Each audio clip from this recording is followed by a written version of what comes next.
वही बोल रहे हैं हाँ। कि सांसद जी अच्छा। गिरिराज बाबू आप सिर्फ गेस्ट हाउस में ही बैठे रहिएगा। रिफाइनरी का जो ये दत्ता मोड़ रोड जाम हो रहा है, आप कहाँ हैं?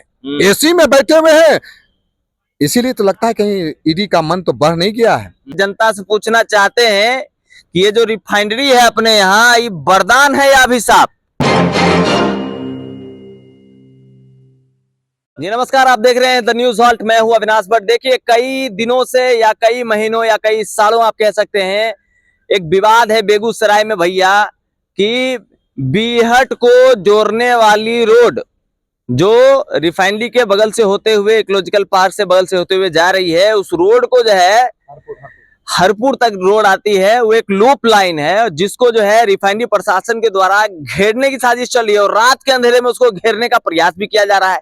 तमाम जो सामाजिक कार्यकर्ता हैं, तमाम जो नेता हैं, उनके तरफ से एक अप्रोच किया जा रहा है, धरना दिया जा रहा है, अनशन किया जा रहा है, पर रिफाइनरी प्रशासन के कान पर जू नहीं रेंग रही है।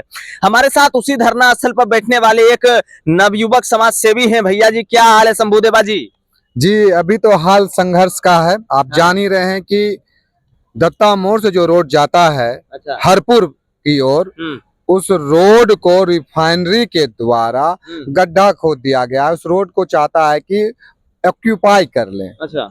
और इसी के तहत में सर्वदलीय सारे दल के लोग इसके विरोध में है कि रोड को आप मत बंद कीजिए। और वो रोड 100 साल पुराना रोड है, ये एक दिन का रोड नहीं है, ये 100 साल पुराना रोड है। जब रिफाइनरी नहीं था तब भी रोड था। हाँ, रिफाइनरी नहीं था तब भी रोड था। और उस रोड को बंद कर करके, ये मैंने आपको बताया है ना, रिफाइनरी के द्वारा कि रिफाइनरी जब से आया है तो उससे पहले से यह रोड है। लेकिन स्थिति यह है कि अब उस रोड को कैप्चर किया जा रहा है, अतिक्रमण करके उस रोड को पूरा को बाउंड्री वॉल में मिला करके इकोलॉजिकल पार्क और रिफाइनरी के बीच में उसको रोड को ही खत्म कर दिया जाएगा। अगर आपको जाना होगा हरपुर, तो आपको कहाँ से जाना पड़ेगा? हरपुर को लोग को आना पड़ेगा, तो वो पहले बीहट जाएंगे और तब आएंगे घूम कर। बीहट से घूम के आएंगे 0 माइल होते हुए, पपरोर से घूम के आएंगे। अच्छा, इतना डिस्टेंस बढ़ जाएगा। तो मैं यही कहता हूँ कि रिफाइनरी को जो ईडी है, ईडी साहब, आप ये जो रोड बंद कर रहे हैं, सुप्रीम कोर्ट भी कहता है कि अगर कोई एक गली भी हो उसको आप नहीं बंद कर सकते हैं। आप इस रोड को जो बंद कर रहे हैं, आप कानून को हाथ में ले रहे हैं और कानून सबके लिए बराबर है।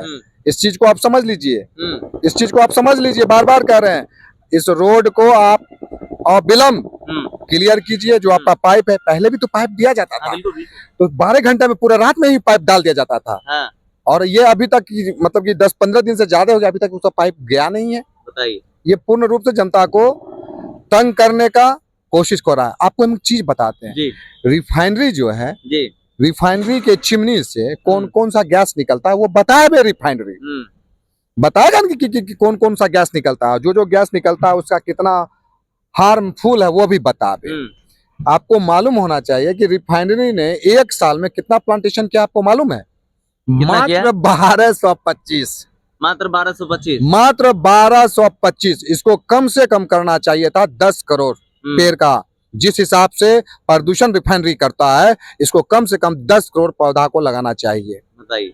और जान लीजिए कि CSR का जो फंड है, मैं बार बार उसको भी बोलना चाहता हूँ, CSR का जो फंड है उसका ये लोग गलत इस्तेमाल करते हैं ना। ये बिजली में पूरा मतलब 8 किलो रेडियस के अंदर में बिजली, पानी, विद्यालय, शौचालय, पुस्तकालय, इन तमाम जगहों पे रुपया खर्चा होना चाहिए और बनाना चाहिए। ये कुछ नहीं कर रहा। 8 किलोमीटर के रेडियस में वाटर टेबल हम लोगों का डाउन होते जा रहा है और जो इस लोगों का केमिकल के कारण हमारा पानी भी दूषित हो रहा है। आपको मालूम होना चाहिए, यहाँ पपीता का खेती नहीं होता है, तुलसी का भी स्थिति खराब हो गया, अंडी की खेती नहीं हो पा रही है। और आप जान लीजिए कि हम तमाम लोग जो यहाँ पर हैं, हम लोग इंसान तो इंसान, जानवर भी प्रभावित हो रहा है। बिल्कुल हो रहा है। दूध भी कम रहा है। ये तमाम चीज का जिम्मेदार रिफाइनरी है।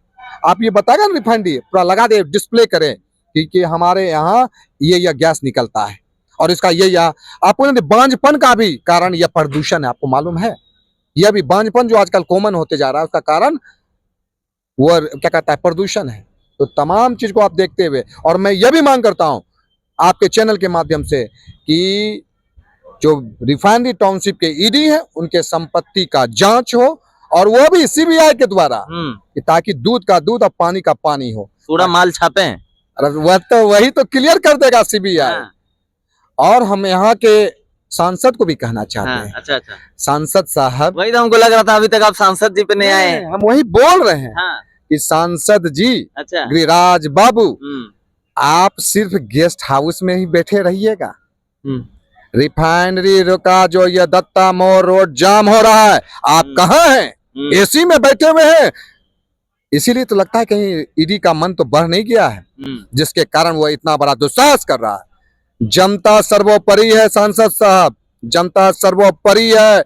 ईडी जी, आप इस टाइप का ये जो गुनाह कर रहे हैं, इसका समझ लीजिएगा, जनता आपको माफ नहीं करेगी, उस पर एक्शन लेंगे, लड़ाई होगी, संघर्ष होगा। हम उसके लिए तैयार है। पूरा का पूरा लोग बेगूसराय का इसके विरोध में, इस सड़क बंद के विरोध में है, स्पष्ट बात है। और आप जान लीजिएगा कि आने वाला जो दिन है, अगर कुछ होता है, हम लोग पूरा चारों तरफ रोड जाम करेंगे।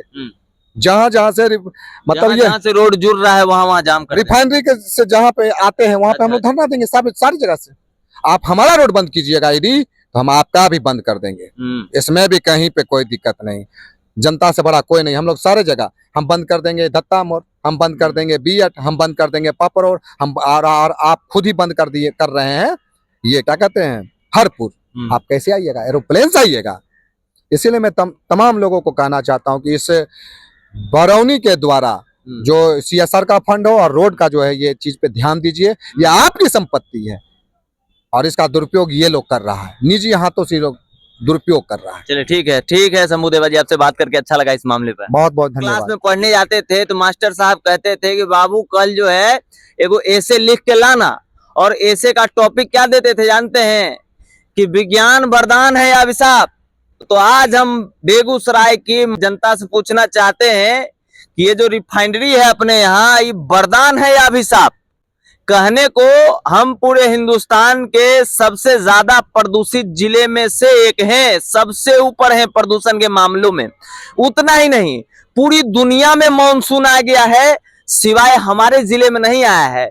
क्यों नहीं आया है? क्योंकि यहाँ प्रदूषण बहुत ज्यादा है, यहाँ बारिश नहीं हो रही है। ये शहर श्रापित हो गया है। देखिए, बोलने में तो हमको थोड़ा बुरा लग रहा है, पर श्रापित हो गया है। और श्रापित होने के साथ साथ ये बड़े बड़े दीवार और बड़े बड़े कंस्ट्रक्शन वाले जो सेटअप खड़ा किए हुए हैं साहब लोग, ऊपर से जनता के मुंह पे लात दे के खड़ा हो जाते हैं, कहते नहीं तुम इधर से नहीं गुजरेगा, हमारा मर्जी है इधर घेरो जी। तो भैया घेरो जी, तो जनता का शासन है ना, लोकतांत्रिक देश है भैया, सबको अपना हक है। लोग बैठ गए वहां जमीन पे, तो आप घेरिए। जनता के ऊपर जो क्या कीजिए, उसके छाती पे एक ईंट रखिए, फिर थोड़ा सा वो मसाला रखिए, फिर एक ईंट रखिए, ऐसे ऐसे करके जो है वहां घेर दीजिए। उसके बाद ना कोई जनता वहां बैठने के लिए आएगा और आपका काम भी हो जाएगा। कमेंट करिए क्या कहते हैं आप। धन्यवाद।